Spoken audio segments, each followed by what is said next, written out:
So this is the last lecture of a series dedicated to surveying different kinds of interest for the undergrounds in art history, architecture, philosophy, and we have had quite a number of speakers actually. We've had Roger Kona, who came to discuss his interest for the concept of anti-library, which would be a system for questioning architecture, not in the academic sense, but from fiction and from looking at hidden stories and unexpected dimensions of architecture. Then we had a lecture by Lara Belkin on the history of architecture and camouflage, in particular dedicated to New York. Then we had a talk by Panos Manziaras that was trying to specify what in the Grand Paris was about the undergrounds and would be about the undergrounds, because one of the reasons we have set this series of lecture is because, as you know, if ever something is built that comes out of the Grand Paris, it is a bunch of train stations, gigantic train stations that will have this kind of layer disposal that used to be called urbanisme de dalle and will become urbanisme du Grand Paris. So it's a good time for questioning this kind of typology, how we deal with the underground, at least in the history of the last century. We've had a talk from Rowan Moore, who wanted to question the relationship from the official stories of architecture and the real motivation. So he's talked about the fake, and he was interested to question the underground as a metaphor for what is being undercover, what is being hidden. We had a talk by Rosa Ferrer, who's the curator of the CCCB. It's the Contemporary Art Center of Barcelona. And she gave a very interesting talk about the 1920s Russian experiments about life after death, or sleep as a sort of intermediary condition between life and death. And we had a presentation by Jean-Louis Cohen, who tried to put in perspective the history of urban underground and military underground, which was for him a kind of an effort to look at this subject, which he openly said he had never really studied until then. And I think that's maybe one of the interests of this series, that we didn't have people who were specialists of these questions. They were more trying to see how they could cope with it. And this is where the lecture by Sébastien Marot last Friday was particularly interesting, because those who had already seen lectures by Sébastien would notice that he was using samples from existing lectures that he gave before, but he used them in a different order. And the result was that the discourse was completely different. And in a way, he was even himself surprised to see that looking at his existing work from the angle of what is beneath the surface, both as a metaphor and a practical issue, renewed his interest for the people he's always working on, being Smithson, Colas, Gordon Metcalfe, Alexandre Shemetov, etc. So this last lecture in the series is held by Stephen Melemis, who in the series the only teacher from the school, but who is also the real and only Canadian from the series. And why am I mentioning this is because the reason these lectures are in English is because we are hosting some Canadian students from Carleton University and some other Canadian universities to take a semester out in the wild here in Paris, and they are doing a semester and a research on this topic of the undergrounds. Particularly, they are focusing on La Défense. And my own design studio, and I see some of the students here tonight, is also focusing on renewing the project approach of l'urbanisme de dalle. So I think a large majority of you know Stephen. He's an architect, urban planner, researcher. He's in the final phase of writing his PhD that some people say will bring him out of the underground into the full light. Others claim it will actually bury him, but we don't know yet, so it's going to be either one or the other. But it's a test, nevertheless, and we're very impatient to see what you've found out, because Stephen has given a lot of efforts in doing a specific talk for us. He spent hours in the undergrounds of La Bibliothèque Nationale de France to take photographs of books I even thought were missing. So thanks for the archaeology, and thanks for doing all that work. And again, this is about having a discussion.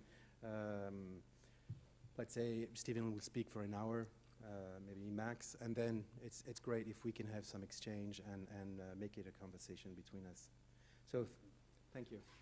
Thanks, Mark. Can you hear me? I don't have to be closer? Okay, it's very relaxing to speak in English. I don't get to do it very often.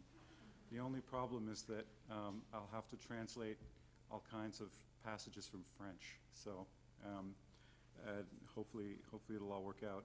It was indeed a bit of a challenge, an interesting challenge. It was a bit what you said, Mark, about Sébastien Marot.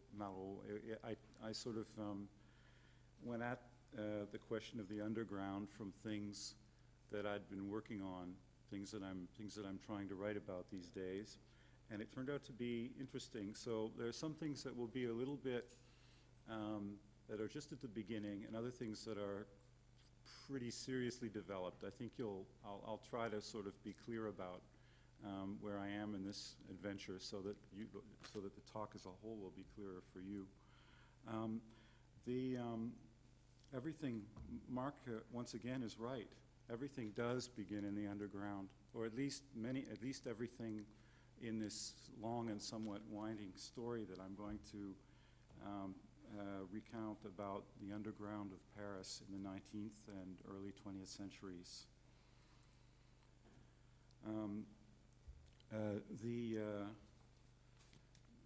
This is about, I'm going to start, and I'm going to work principally around a very strange moment in the text called Urbanisme by Le Corbusier in 1929, which is the manifesto that he wrote to present and to defend his Voisin plan.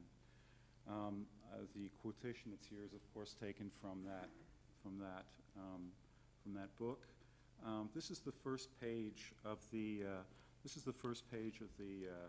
appendix, and that's where I want to start, right at the end of the book. Actually, where the book is already over, and it's as if he just couldn't stop there, but had to go a little further.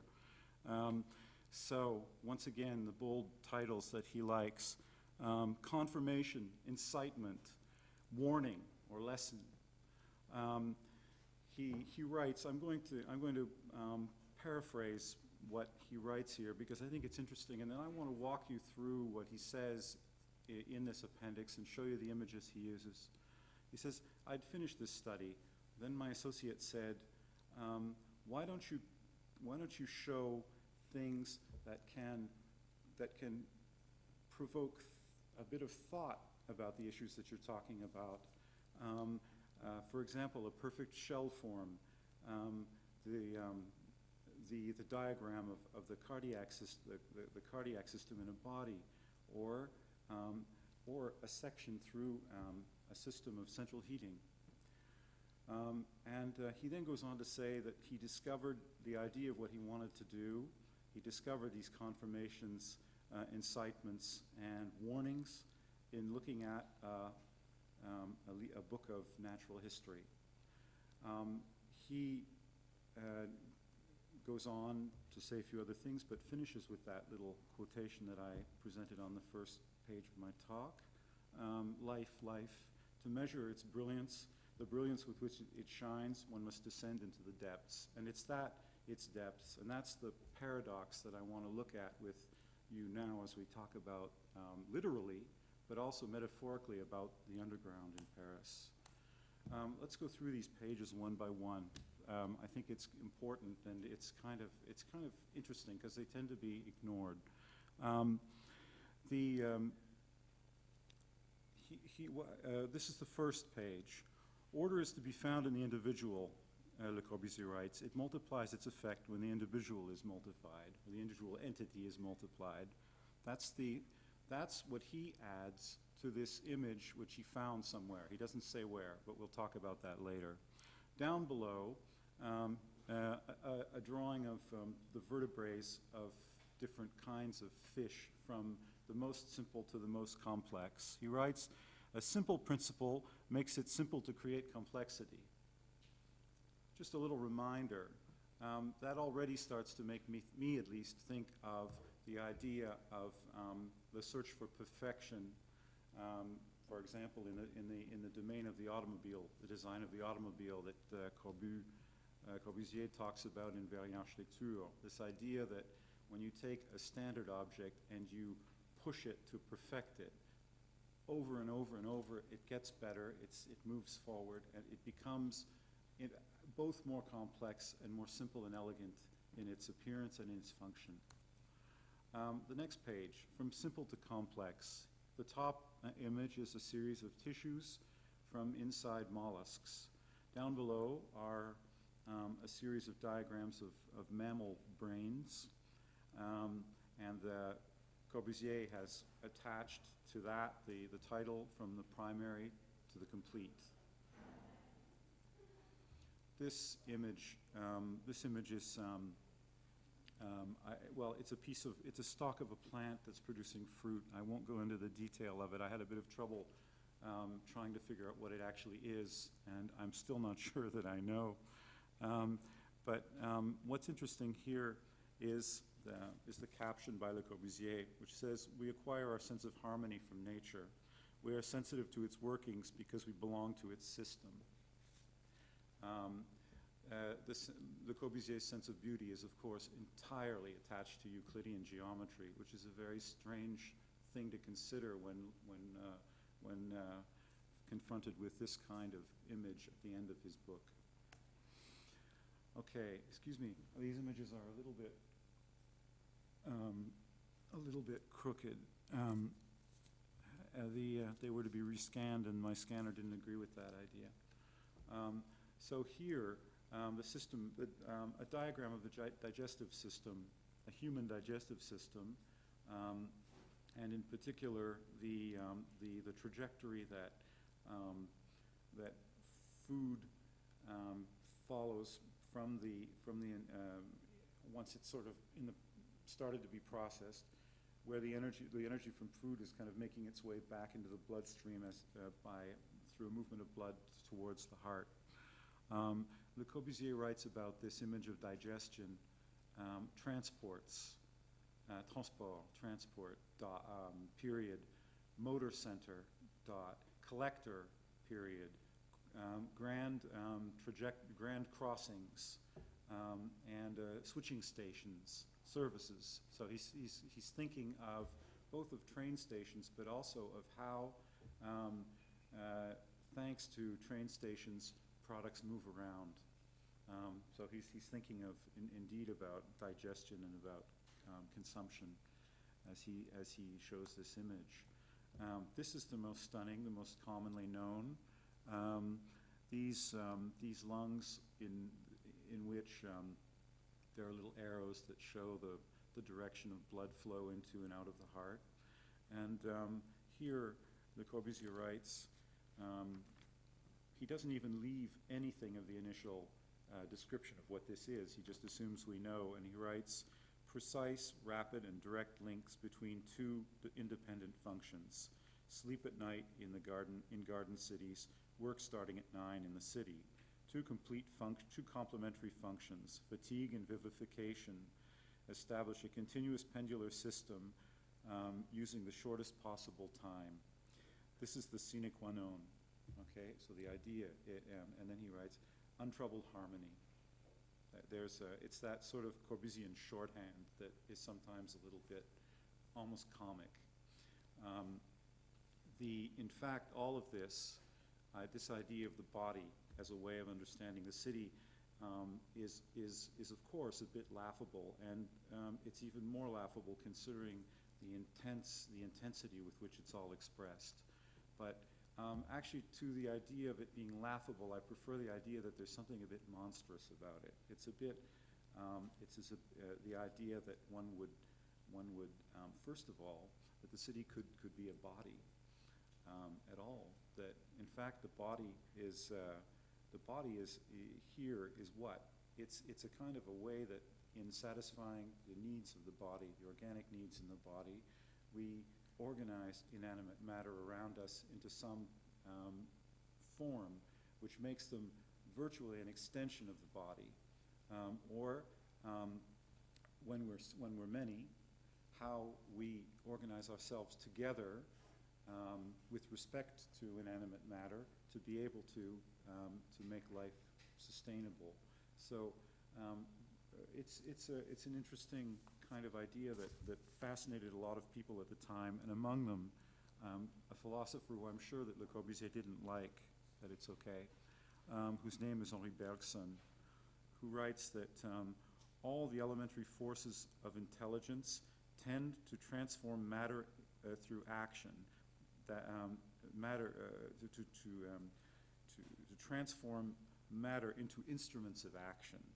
That is to say, in the etymological sense of the term, into organs.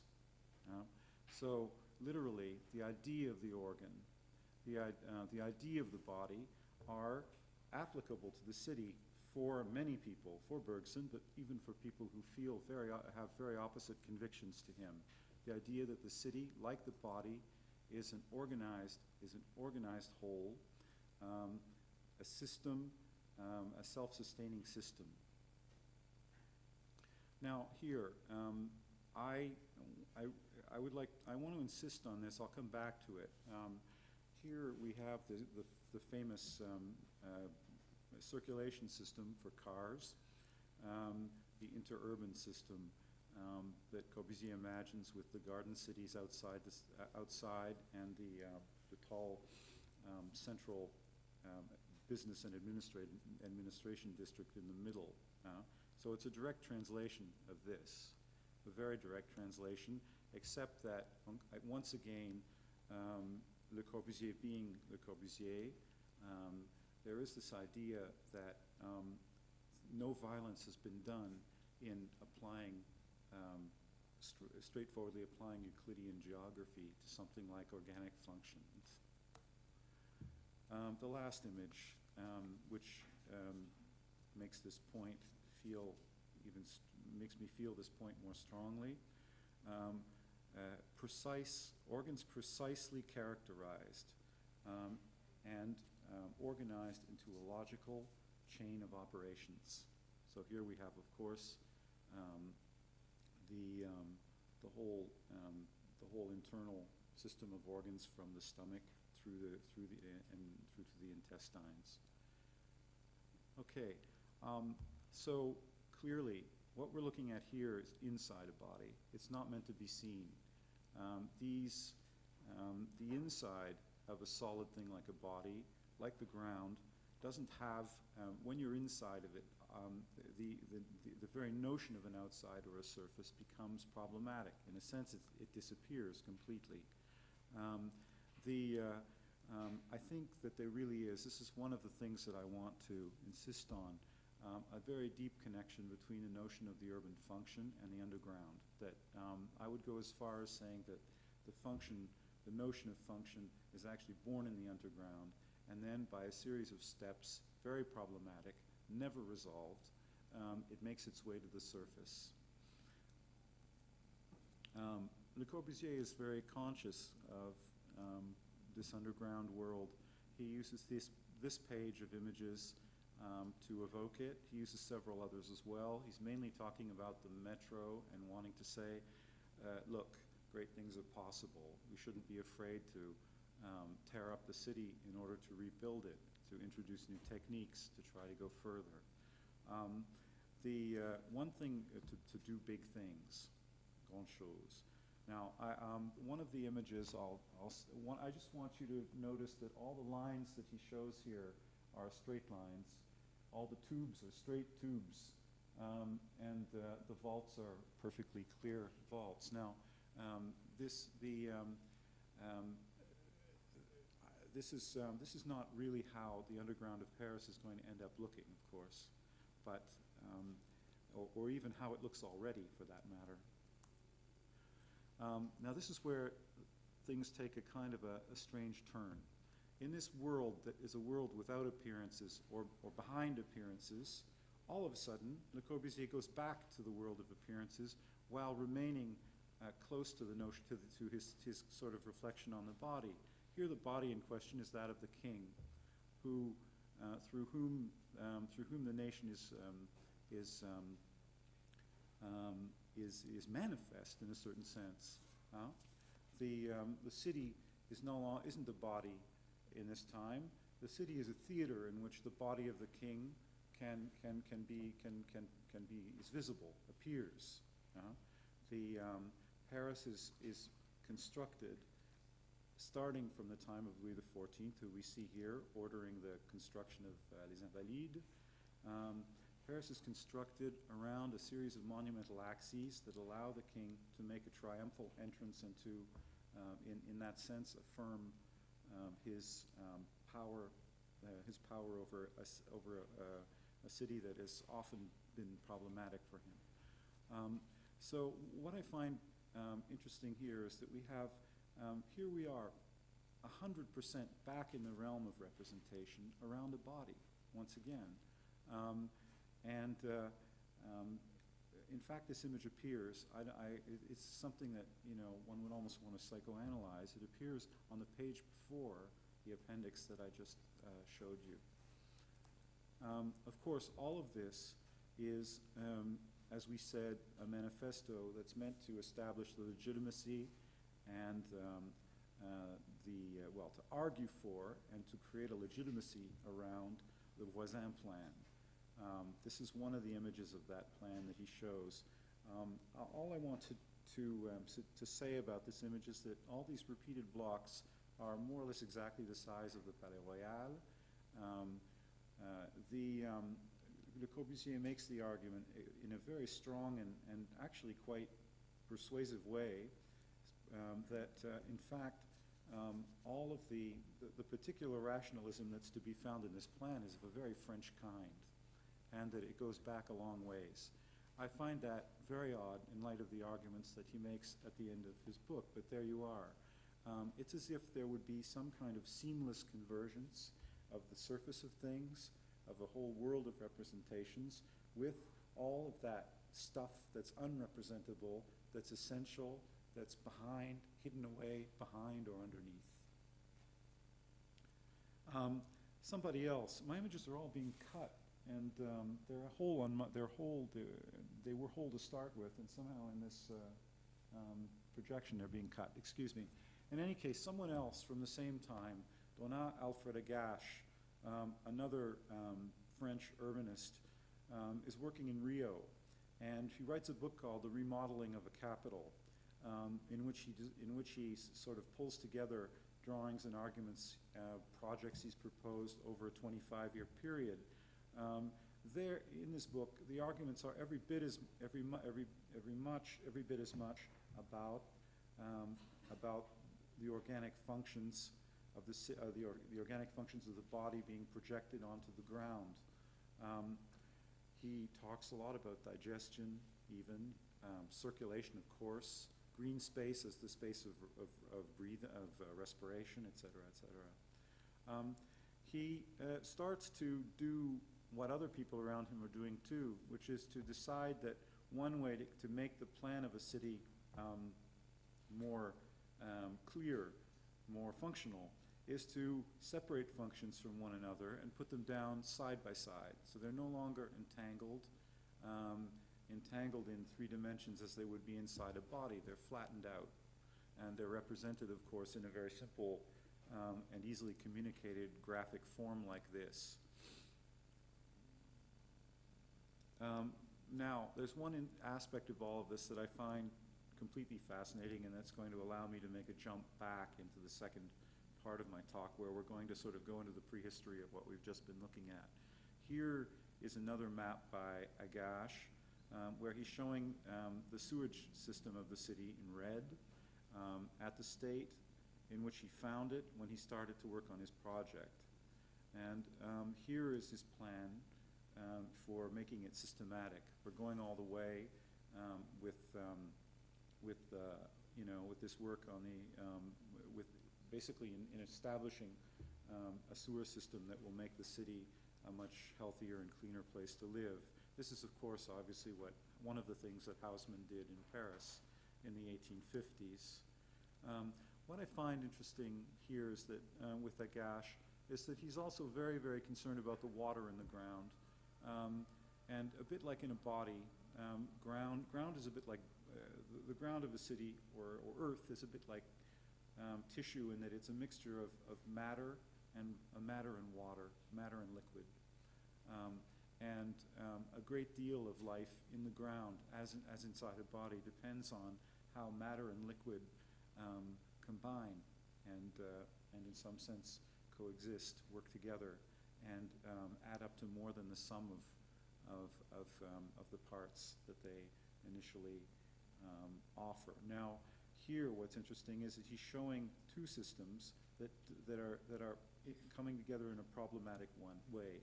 One is the natural water, groundwater of the city, and the other is the system of pipes for the sewer. And what's interesting is that one leaking into the other creates a problem. Here are these two visions of the ground as an organic entity.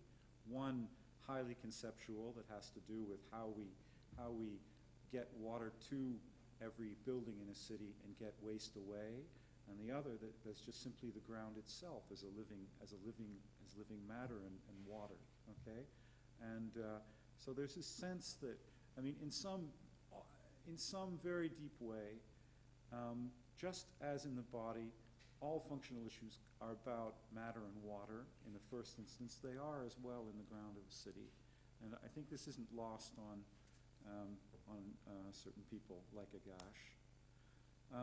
Now, just for a memory, this is a drawing, a very beautiful drawing in its own way, that was presented by someone named Cornelius van Esteren, who was the head planner of Amsterdam and who, with Le Corbusier, set up the CM 4 conference in 1933 called the Functional City. So here is where the idea of the city as a functional being is codified, is laid down, is made absolutely explicit. And from here, it conquers the world, okay? In a sense, one of the stories I want to talk to you about today is that this attitude to the relation between the city and the body is the one that won. But there's also another one that lost, and that may be actually starting to appear once again in our time. I mean, I'm actually convinced that it already has.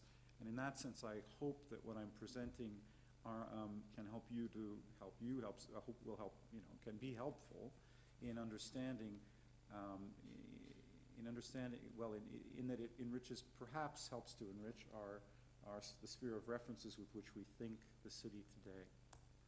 Okay, now, Paris, the anatomy of Paris, part 2. I'm going to have to go a little faster from now on. How long has this been, Mark, so far? Half an hour? Not even? Oh, terrific. Okay. Well, then I'll be on time. The anatomy of Paris now. Another quotation. Paris being a great body, I have attempted to write its anatomy. This is what was, it's a quotation from a particularly crazy and fascinating figure named Maxime Ducamp. Maxime Ducamp was a publisher, he was a writer, he was a photographer, he was Flaubert's best friend, he was just as reactionary as Flaubert ever was, and at the same time just as fascinated about the transformations of Paris happening in his time. And he wrote a monumental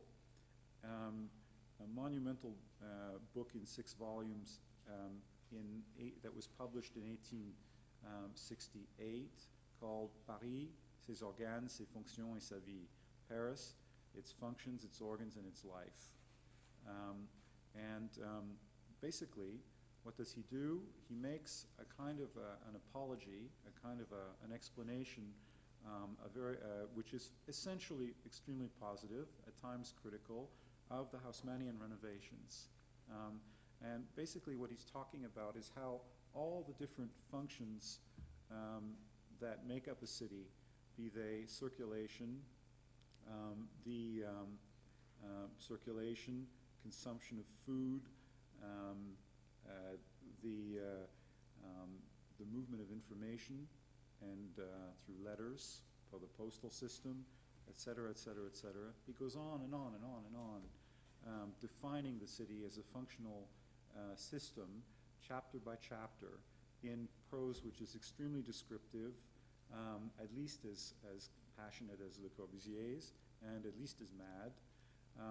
But what I find interesting here is, in a sense, the same thing that I find interesting in what I showed you of Le Corbusier, which is that both are asking us to look at the same source, which is the medical treatise, or either a medical treatise or a treatise of natural history. I think Le Corbusier is actually making a mistake. I haven't been able to find where he got his images from. And I've asked Jean-Louis Cohen, who's probably the world's #1 specialist on Le Corbusier, who said, "Oh, that's an interesting question. I don't know. I've never heard anyone write about it." I looked at a number of treatises about on physiology, histology, natural history, because I was very curious to know. But what I did, and I didn't find it, but what I did understand is that given the very schematic nature of the drawings and the simplicity of the explanations, that it's clearly a text that was intended for first-year students in a biology or a medical school. It looks a whole lot like other textbooks that were done in the 18th century. I actually believe from the typography and from the way the drawings are made that it's probably from the second half of the 19th century. So, more or less the same time that the Haussmann renovations are being accomplished, and that Maxime Ducamp is laying out this page here, this book, from which we have an excerpt of the table of contents. Frankly, the table of contents is already enough to evoke the reference to a medical treatise. When you look at medical treatises, the same sorts of questions are arising. What about all those invisible functions in a city? What about all those invisible organic functions? How do we introduce those? How do we consider the exterior morphology of certain organic forms? How bodies look? How do we make the link between inside and outside? Et cetera, et cetera, et cetera. All these questions, the more of these treatises that I looked at, the more I realized that everybody has their own take on the rapport between the inside and the outside, and it's clearly a problem for everyone. Just as an example, the ancestor, or the very first of these treatises, actually there are two done by fathers and son, named Béclau. The father wrote a sort of general comparative history of anatomy. The son then wrote a book that was specifically about human anatomy. Okay, so here we have a few excerpts of the pages where sometimes we're talking about the nervous system, at other times we're talking about the senses, yet at other points we're talking about functions like locomotion. In fact, and so all of this has led me to kind of think that, to start thinking, well, to what extent have the very forms with which the